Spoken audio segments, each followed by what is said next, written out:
नमस्कार माँ किचन आपन को बहुत बहुत स्वागत। आज मुझे बुट डाली और आलू तरकारी नहीं कि आसी।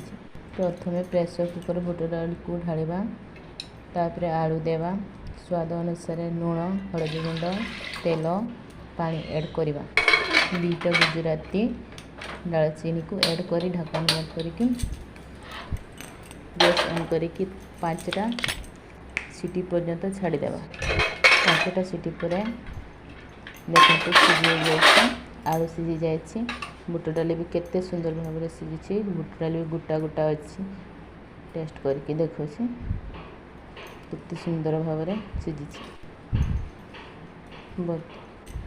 बर्तमान नेक्स्ट प्रोसेस को जीवा। गोटे कढ़ाई में 3 बड़ चामच तेल को गरम कर तेजपत्र, गोटा जीरा, गोटे बड़ा साइज प्याज पकाटी एमती नहीं तापर या घाटी ने तार गोल्डन ब्राउन हवा पर्यंत।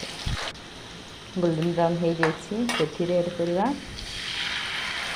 अदा रसुण जीरा पेस्ट पुणी या घाटी नेवा।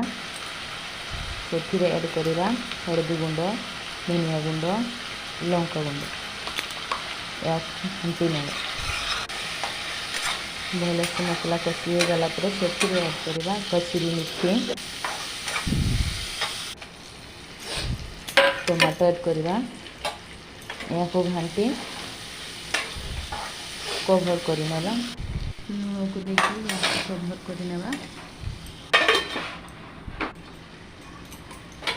कभर हटाई देखा टमाटो सॉफ्ट हो जाए ऐड करवा सीझी आलू या भल से घाटी नेवा।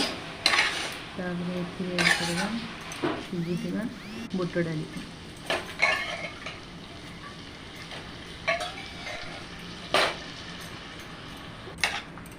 बुट डाली को भल से मिक्स करवा। तापर 2 मिनट कषि ने भल से कषि हो गले ऐड करवा पानी।